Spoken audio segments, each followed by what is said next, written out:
on 105.9 FM and streaming worldwide on the WMAL app. O'Connor and Company. It is 8:06 on O'Connor and Company this Thursday morning in the nation's capital. Coming up at 8:30, Matt Foldi will join us, talk about the meltdown of David Trone and his campaign. Mercedes Schlapp is with us. And Mercedes, I think our burning question that we need to answer in this final hour is, what's worse for your political future? Admitting that you shot a dog or admitting that a worm ate part of your brain? That's the news cycle we find ourselves in. I know, this is so bad. And that doesn't even include, like, does Joe Biden have a brain? Let's just add that third component to it. Well, you know, it's funny. A worm did make its way into Joe Biden's brain, but starved to death. What did that? He starved to death because there was nothing for the worm to eat. Joining us right now, former Deputy National Security Advisor to President Trump, author of the book Revolution. It's KT McFarland. KT, you don't have to comment on any of that worm-eating stuff if you don't want to. We can move right on to Israel. Let's move right on. Good call. And we won't address the killing of the dog. That could be really bad, too. Yesterday, Joe Biden made official what was sort of reported and assumed for the last week. Here, take a listen. I made it clear that if they go into Rafah, they haven't gone into Rafah yet. If they go into Rafah, I'm not supplying the weapons that have been used historically to deal with Rafah. Now, setting aside what that actually means logistically for the IDF and for Prime Minister Netanyahu, just in terms of the United States' stalwart commitment to this country and the very clear lines that we have always drawn between the terrorists who are trying to eliminate the Israeli people and the free nation of Israel. KT, in your decades of service to this country in the national security realm, have you ever seen anything like this from a commander-in-chief? Have you ever even imagined that this could happen? No. Our commitment to Israel is longstanding. It's, as President Biden himself says, it's ironclad. But then to turn around and not give Israel the means to defend itself, I think it's hypocrisy. It's so many evils, I don't even want to start naming how many evils it is. But then to side with Hamas, which calls for death to America, death to Israel, kill all the Jews. If we survive as a military group, we're going to go do it absolutely again. There's going to be another October 7th. So, to me, there's no gray here. It's black and it's white. Do you let Israel defend itself by itself, which is all Israel has ever asked? Israel's never said, please help us with sending in troops. Please give us air cover. Israel has always said, we will defend ourselves by ourselves as long as you can help us with some of the weapons that we need. Yeah. And also, in your experience working with Secretary Kissinger, may he rest in peace, and other administrations, you've been involved in high-end negotiations like the ones going on right now. Israel is currently engaged in a negotiation over a ceasefire and, again, the release of hostages, including Americans. What does this move do to undermine Israel's position and the future state of our attempts to get those hostages out? Well, look, I go back to Henry Kissinger, who was the great Middle East negotiator, and when I worked for him in the 1970s at the White House, in the West Wing of the White House, I look at what President Obama said, looking in the eyes of Kissinger, and I think President Obama was right when he said, don't ever underestimate the ability of Joe Biden to screw things up. Now, how would a Kissinger have handled this? How would a more astute statesman have handled this? At the very beginning, they knew what was going to happen. Israel would have to go into Gaza and destroy Hamas. They also knew there were going to be tunnels. They also knew there were going to be civilians.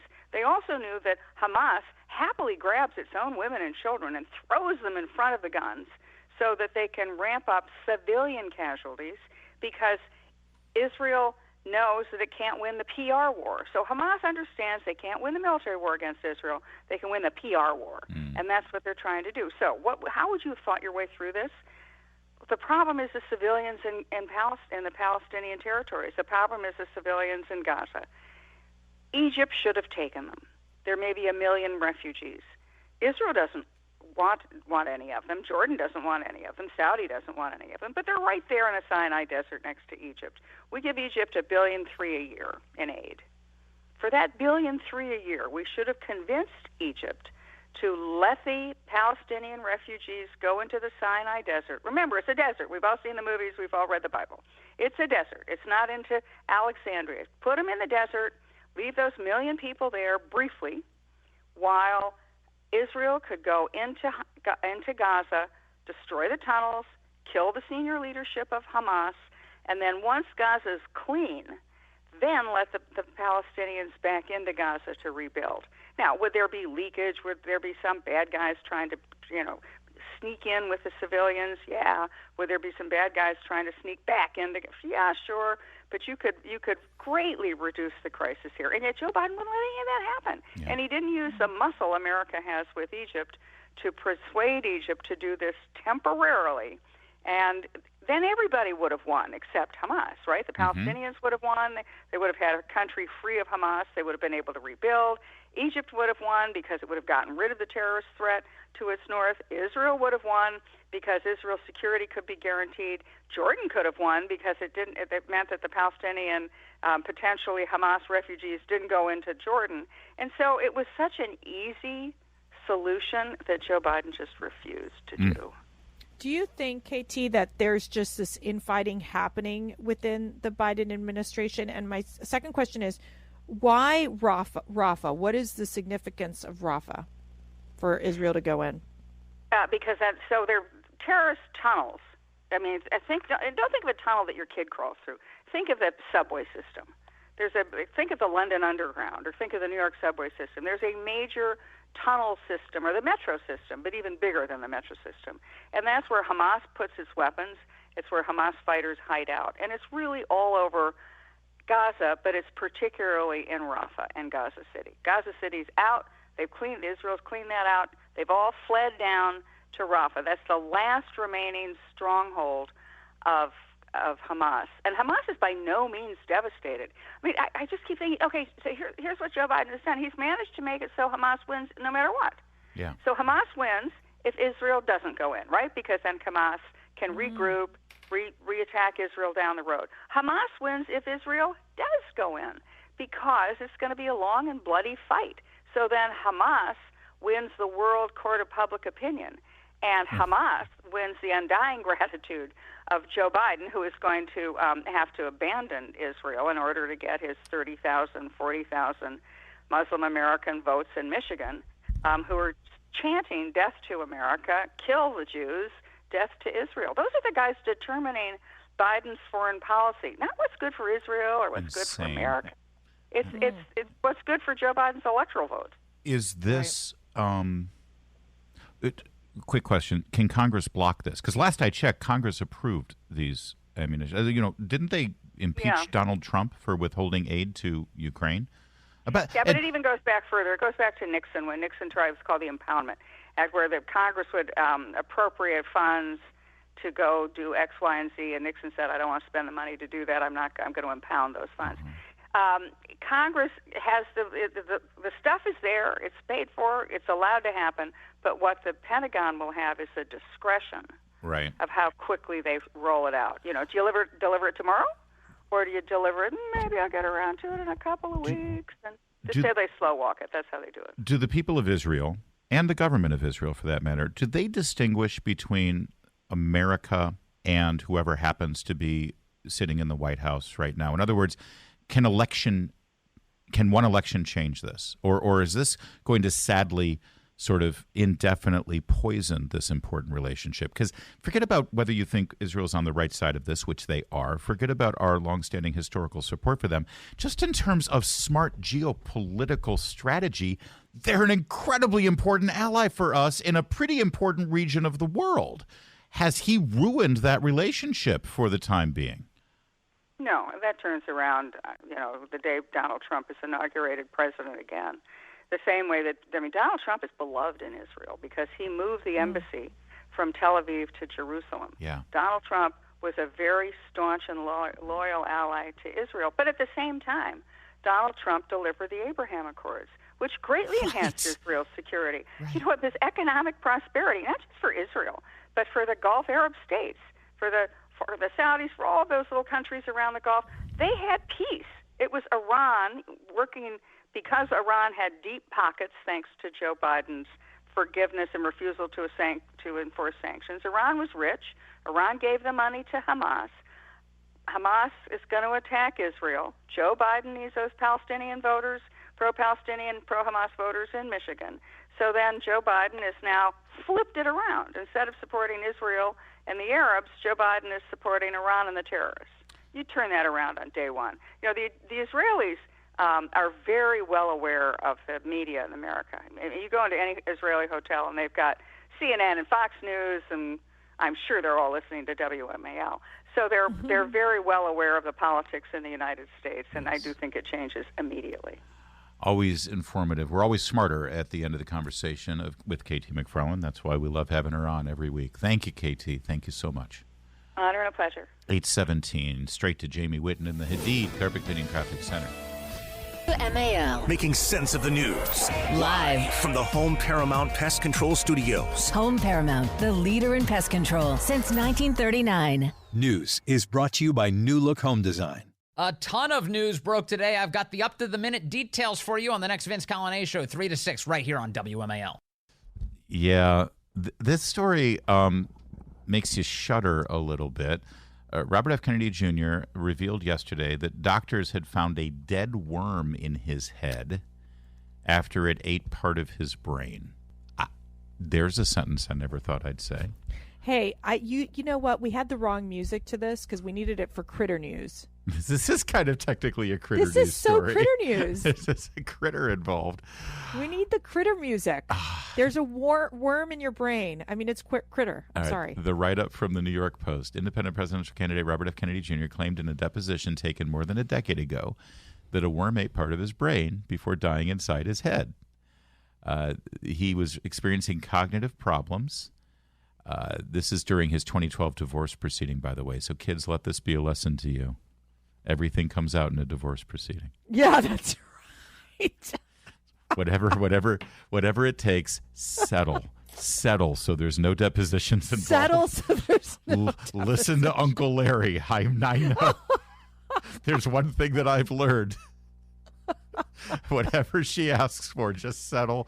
Better that than have the deposition. Okay. He was experiencing cognitive problems. He officially thought that he first thought there was a brain tumor, and then there was a dark spot on his scans where a dead parasite was. So he got it before getting a second opinion. Kennedy had been set to undergo surgery at Duke University for what they thought might have been a tumor, but then they discovered that it was a parasite. He had a worm in his brain. It's not just a worm. It's a pork tapeworm larva, which is known to cause seizures, headaches, and dizziness when they start to die. They die in your brain. And they said that he suffered from mercury poisoning after eating too many tuna fish sandwiches. Okay, I don't know why I'm laughing because this is actually terrifying. It's horrible. It is terrifying. Nobody wants this. But I think yes, Biden has the news. pork tapeworm larva. There's no question. He said he may have, he didn't know when he got the parasite. It could have been during an earlier trip to South Asia. So there you go. That'll bolster our relations with those countries down there. Next, you're going to tell me your uncle died from being eaten by cannibals, Bobby. Yes, that's true. But see, here's the problem with Kennedy. And he could very well have had a worm in his brain. Could very well have died from malnutrition. I don't know. Who knows? But no, that's the worm in Biden's brain. But here's the problem. He says he suffered mercury poisoning from eating too many tuna fish sandwiches. He got a pork tapeworm larva in his brain, and it nibbled away on his cerebral cortex when he visited South Asia. He also thinks that man-made climate change is going to ruin the planet in 10 years. Listen, I like the fact that Bobby Kennedy is in there, speaks his mind, doesn't seem to care what the media thinks. I like the fact that he's drawing votes against Joe Biden. But if anybody out there is really legitimately considering voting for him instead of the Republican candidate, good God, man, please think about this. Don't do I have an idea. But if you're a Democrat, vote for Bobby. Go for it. Well, Bobby, what he should do is launch a campaign not on dealing with climate change, but dealing with how you eliminate the pork tapeworm larva. This will be his crusade. That should be his campaign. Yeah. We are going to get rid of the worms that kill your brains. Really. Did you think, at what point when 2024 began, because we knew this was going to be a crazy year. Yeah. We knew that we were going to get maybe an impeachment proceeding in the House. We knew that we were going to get, the trials of Donald Trump, the criminal trials. We knew that we were going to have the conventions and the campaign. And I still think we're going to get the removal of Joe Biden as the candidate for the Democrats. So, it's going to be. But did you think our news cycle would include in the same 24 hours the governor of South Dakota shot her dog and lied about meeting Kim Jong-un, and Robert F. Kennedy Jr. had a worm eating his brain? It was that on your bingo card? No, not at all. But here's the deal. And it's if only you get May. A worm in your brain, apparently according to Bobby Kennedy, he said that he made several changes following the health scares, including more sleep, traveling less, and consuming less fish. Less fish because of the mercury. More and, wine, and not visiting less South Asia, fish. certainly. Yeah. Considering. No, crazy. Yeah. By the way, did you see what? Representative Mike Collins of Georgia? I like the guy, and I think he's That funny. was hysterical. Yes. It's not hysterical. It's horrible. Listen, sorry. I say many jokes that go right up to the line, and some would say even leap over the line of propriety. But this, if I have a line, this is my line. Representative Mike Collins of Georgia, a good guy, and I think he's very funny on social media, but he put out on X, I'm going to read it to you, and I'll just let you decide. You either die a Kennedy with a hole in the brain or live long enough to become a Kennedy with a hole in the brain. Oh. The only one with the hole in the brain is Joe Biden. I'm sorry. Thank you. That poor man, he stutters. He can't even put a sentence together. He's in charge of our domestic and foreign policy, and I don't know. I'm scared to death. But it's not a stutter. It's brain damage. And he can't even blame it on a worm. It's a worm. It's a different type of worm. Anyway, generally speaking, kids, again, 2 lessons you've learned here. Number 1, going through a divorce, settle so there's no deposition to come back and bite you. And number 2, if you want to make a joke, don't make a joke that involves a Kennedy and a hole in the brain. That's nothing funny. No, that's too much. You're right. Rules. Now On 105.9 FM and streaming worldwide on the WMAL app. O'Connor and Company. 8:36 now. In 30 minutes, we'll hand it off to Chris Plant. But Mercedes and I are happy to welcome Matthew Foldi to the fold, if I may say. Matt, good morning. Good to talk with you. Good morning. Good morning. How are you guys doing? Great. Matt Foldi, not only a friend of this program and a political reporter at The Spectator, but when you were at Free Beacon, you sort of had David Trone's number pretty early on. Your investigative journalism sort of exposed what kind of what kind of pretend congressman he was. But did you have any idea that he was capable of the meltdown we're seeing now with this reporter from Fox 5? So this isn't actually that shocking. And it's great to talk with you before I go and vote, actually, for my other favorite, Larry Hogan, for Senate today. But this is really just part of a broader pattern that we see both from the reporting I've done. And actually, I realized as I was watching these videos of Trone having public breakdowns that during my campaign against him, actually, he called one of the Republican members of Congress who endorsed me and exploded at her over the phone, challenging her, how dare she endorse me against him. Wow. And then, obviously, I've separately reported, and what you're referring to about the Free Beacon reporting I did was that David Trone, who I've dubbed for years as America's laziest congressman, runs his company, Total Wine, which no one should go to unless you want to support Chuck Schumer, because it's what he does full-time. It's what David Trone does full-time. All the while, his government offices that we as taxpayers fund had been closed to the public, mail piling up outside, gallon jugs of water just sitting outside because no one even uses them. But then last year, I did a story in The Spectator about how while in Congress, David Trone, who micromanages Total Wine like there's no tomorrow, flew out to the Tempe location where he threatened to execute one of Total Wine's delivery workers in terms so explicit that if we said them, we would be kicked off the radio. I remember that. I'm going to hand it off to you, Mercedes, but that's right. I do remember that. And now, of course, he's running as this, pro-union, pro-labor kind of guy, where he's caught on video absolutely being the worst boss in America and undermining. He actually prevented Total Wine from going union and got in the way of their employees organizing. So go ahead, Mercedes. No, and we've also seen Trone use a racial slur during a House Budget Committee hearing as well. I mean, this guy, he sounds like he's just so unhinged. I mean, do you think the Maryland Democrat voters will say, you know what, it's too much for me? He has anger management issues. There's just a whole slew of issues that he's dealing with. He can't represent us. How do you think this ends up in the primary? He's obviously imploding. The question is, did this come too late? And I think this is the problem that Trone faces, is he's now spent over $50 million of his money, which again is why people should go buy alcohol from any store other than the Total Wine that he runs from Congress. And he has yet to clear consistently 50%, even among Democratic primary voters. And Mercy, you are right. David Trone famously does not do his day job in Congress. And then when he does show up, he is using antiquated racial slurs like it's a Mad Men episode, which makes sense, which I think makes sense in why he actually did not show up to work, why his congressional office was literally locked to the public for years on end, because no one, including David Trone, would actually show up at that. Can you imagine what he would have said if he had been showing up to work for the past, several years?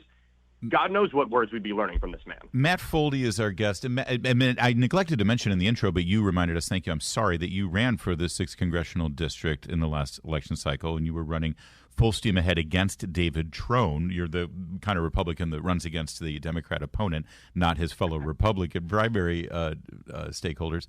I got to ask, concept, I know. If you're advising Larry Hogan right now, or if you're in the Larry Hogan, tight-knit group there. And I'm saying Larry Hogan just because he seems to be a clear front-runner for the nomination, but he doesn't have the nomination yet. But so let me take Hogan out of it, because that's not fair. If you're a Republican running for Senate in Maryland right now, who are you rooting for on Tuesday? In a weird way, I know Trone can fund his campaign up to $100 million, but in a weird way, I'd rather run against the guy who's having the meltdown right now. Yeah, ultimately, I think that's right. And let's be clear, I am no fan of David Trone's. I wish him nothing but professional failure. I think he is actually a bad human being. But I think that it is far worse for Democrats if David Trone wins the primary next Tuesday, because we know this from other deeply unlikable Democrats like Hillary Clinton, like Mike Bloomberg, that all the money in the world will eventually max out. Yeah. And I just think that he will hit a ceiling with the support he can buy off. And Larry Hogan is more popular than Old Bay in Maryland. Yes. So Really I think that what I would give advice to Hogan or whatever Republican Senate is, feel free to plagiarize what I did when I was running against David Trone. I did the David Trone closed office tour. David Trone's offices are still mostly closed. No office of David Trone's that taxpayers fund is as open as Total Wine, of which he only has 2 locations in the entire state of Maryland and 0 locations in the Congressional District that he represents. Go to his office and say, I want to work full-time for you. This guy could not care less about you. Larry, you should note that Matthew Foldi, he stocks Old Bay. He has like a stockpile of Old Bay. I know about his addiction. We were actually talking about an intervention. And some sort of like sushi and He's Taco such Bell. a Marylander. He actually, if you've ever seen him, I've seen him at the beach. He actually has a physical turtle shell, a terrapin shell on his back. It just grows there because he's such a Marylander, and we love that about him. That is both of those things are very true. He did not. In fact, his mother did not feed him baby formula. It was Orange Crushes. Orange Crushes right in the crib. About my upbringing. That explains a lot about your behavior at bars around But I will town. tell you this, Larry, she did not buy the materials for those Orange Crushes at Total Wine. No, she did not. Always on message, our Matt Foldi. Thank you, sir. Always good to talk with you. Take care. Hey, guys. Talk to you soon. It is 8:43. All right, that's a wrap. Mercy, great time as always. Thanks for being here. It was a blast, Larry. Stay out of trouble. And of course, your friend Chris Plant is here, ready to take over. I know. Hello, Chris. Hello. Good morning. Good morning and welcome. Hey, Mercy, what's up? It's nice to. It's our morning. See you later, Gator. And we happy spend anniversary. evenings together. We spend mornings